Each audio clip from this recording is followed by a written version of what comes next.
How does your brain process what you see on the screen? To you, there could be 6 triangles arranged to form a hexagon. Or you could see it as a hexagon whose outer vertices are all connected to the central vertex. Both ways of seeing are correct. But how about now? Now your brain is thinking, there's no hexagon at all. It's a cube. Suddenly your mind went from 2D mode to 3D, even though you're still looking at a flat screen. You understand that some edges have to intersect on the screen you're watching to represent the cube. Despite the intersections, you know none of the cube's edges actually overlap. The way we look at the world in 2D mode is totally different from how we see it in 3D. But will humans be ever capable of comprehending 4 dimensions and beyond? For the sake of clarity, let's define a few terms.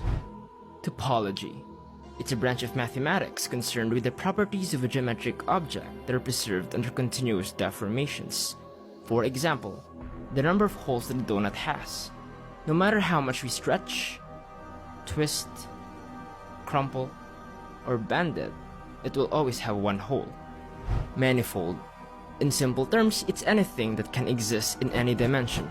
For example, one-dimensional manifolds include lines and circles. Two-dimensional manifolds include open surfaces such as a plane, topological versions of the plane, a disk, and an annulus, and closed surfaces such as a sphere and a torus. Three-dimensional manifolds include a ball, also known as a solid sphere, a solid torus, or commonly a donut, and a tetrahedron. On the other hand, a boundary for our purposes refers to an abrupt stop to a surface. For example, the boundary of this plane is the 4 edges surrounding it, and the boundary of this annulus is the 2 concentric circles that define its shape. Applying topological transformations does not remove or add new boundaries. A sphere or a torus, on the other hand, doesn't have a boundary since they are closed surfaces. Now, consider an open 2D manifold. It's easy to see it has 2 sides, one on the top and the other on the bottom. If an ant is on one side, it must cross the boundary to reach the other side. Here's a riddle. Can you come up with a 2D manifold that has only one side? That is, where an ant on the top side can reach the bottom side without crossing a boundary? And is that even possible? Pause the video now if you want to think about it. A particular way to do this is to get a strip and join one edge to its opposite. But before doing so, give the strip a half twist, then connect them. The resulting one-sided surface is called a Mobius strip. To prove its one-sidedness, notice that an ant crawling along one side of the strip will eventually reach the other side. In other words, the top and bottom sides are actually the same side. Zooming in, we can see the boundaries on either side appear to run relatively parallel along the whole length of the Mobius strip. And as we know, parallel lines never intersect. But taking a step back, we see that the strip only has one continuous boundary. Isn't that creepy? Another cool thing you can do to Mobius strips is cut them in half. We have this notion that cutting anything in half, well, will result in 2 separate parts of the thing we're cutting. But take a look at what happens when we try to cut the Mobius strip in half. It doesn't split into 2. But how? Keep in mind there is only one continuous boundary. Since the cut in the middle never gets to the boundary, the strip doesn't cut into separate pieces. Another way to intuitively visualize this is to first cut the original strip in half, bend so the edges can meet, give a half twist, and then finally join the opposite edges. If you think that's cool, consider cutting 1/3 along the width of the Mobius strip. Cutting along it, we find it takes 2 trips around the Mobius strip for the cut to form a closed loop. Separating the parts, we get this. Now that's real trippy.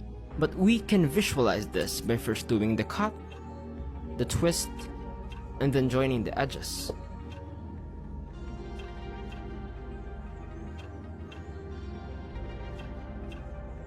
Now, in a seemingly different direction, ever heard of the grandfather paradox? The grandfather paradox is usually used to disprove the existence of time travel. The idea is that if you were to travel back in time to kill your grandfather before he had your mother, then it would be impossible for your mom to have been born. So you wouldn't have been born to travel back in time and kill your grandfather in the first place. Thus, it's a paradox, and some people would assert that because of this potential logical inconsistency, time travel cannot exist. But there's supposedly a clever way to resolve this, and to do that, you guessed it, we use a Mobius strip. Let's represent a timeline on the surface of a Mobius strip. Suppose in 2021 you gain access to a time machine for unknown reasons, and you decide to travel back in time to kill your grandfather when he was still a child, still for unknown murderous reasons. So now you're back in 1940 and you kill your grandfather. If your grandfather is dead as a kid in 1940, in 1970 your mother can't have been born, and in the year 2000 you can't have been born. So in 2021, there was no you to travel back in time. Now here's where it's different. We just simply move past this paradoxical point and see what happens. If there's no you to travel back in time in the first place, then there's no one to kill your grandfather in 1940. So he would be alive to have your mother in 1970, and your mom is present to give birth to you in the year 2000. And by 2021, you use a time machine to travel back in time to kill your grandfather, and the cycle repeats forever. Now we see that the whole surface of the Mobius strip is written over, and a nifty thing about using the Mobius strip is that opposite events like your mother is born and your mother is not born are precisely on the locally opposite sides of the Mobius strip. In 2000, you were born and not born at the same time. In 2021, you travel back in time and do not travel back in time simultaneously. In 1940, you kill your grandfather and not kill your grandfather at the same time. Each event and its opposite is happening at the same time along the length of the strip. It looks much more of a paradox than a paradox it is trying to resolve. Still, when you restrict your thinking along the looping events happening at the surface, the logic behind the causes and effects seems to blend smoothly. It's become a causal loop. So the reason why you had to kill your grandfather in the very first place? You did that so you could live. Isn't that amazing? Let's take this to a higher level. Consider a sphere. Like a rectangle, it is a 2D manifold, but it is a closed surface because it has no boundary. Moreover, we can also take it that it has two sides. One on the outside, and the other one you can't see unless we open it up, the inside. Here's another riddle. Can you think up a closed surface 2D manifold where an ant on its outside can just walk freely to get to the inside without passing through the manifold? And is that even possible?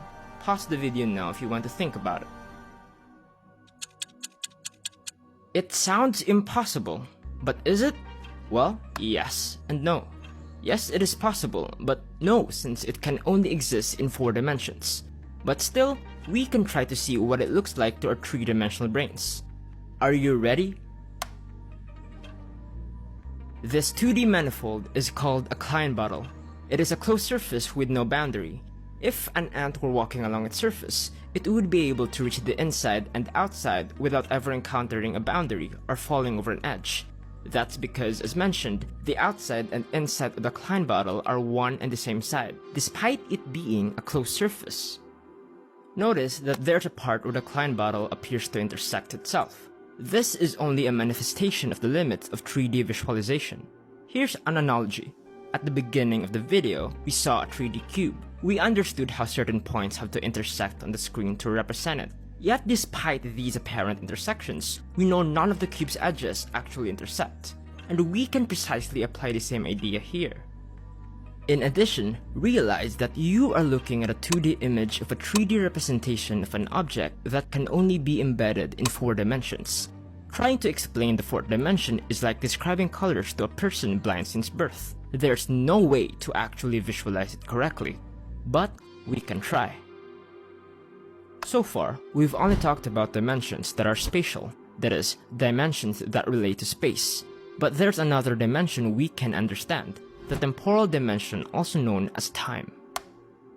Imagine a one-dimensional line named Linus trying to comprehend the 2nd dimension. How could he tell apart a disk from a triangle?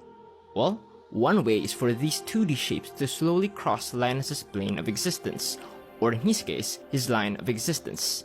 As a disk crosses this line, Linus would grasp it at first, appearing as a single point that gets longer and longer until it gradually stops, then gets shorter and shorter until it disappears.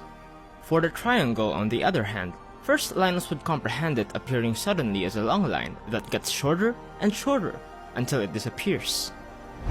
Basically, we just cut these 2D shapes into lines that Linus can comprehend one slice at a time. Time!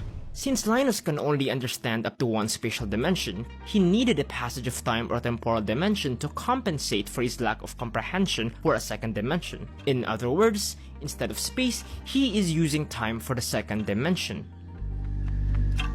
Next, imagine a 2D square named Squirrel trying to comprehend the third dimension. How could she distinguish a ball from a tetrahedron? Well, she follows the same process.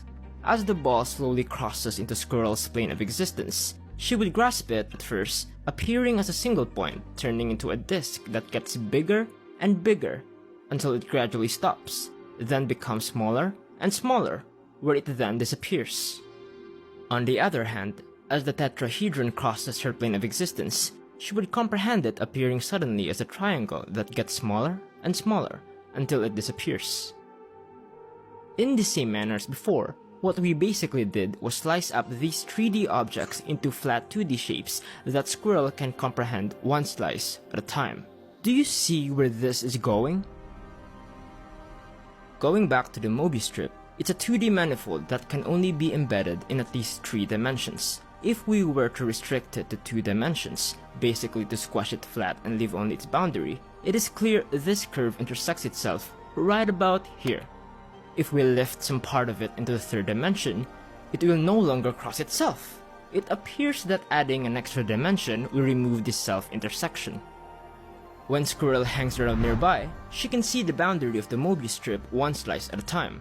To her, points that supposedly intersect, that is, occupying the same space, now occupy different points in time. So she's able to understand that a curve in 3D space does not self-intersect, even if its 2D representation does.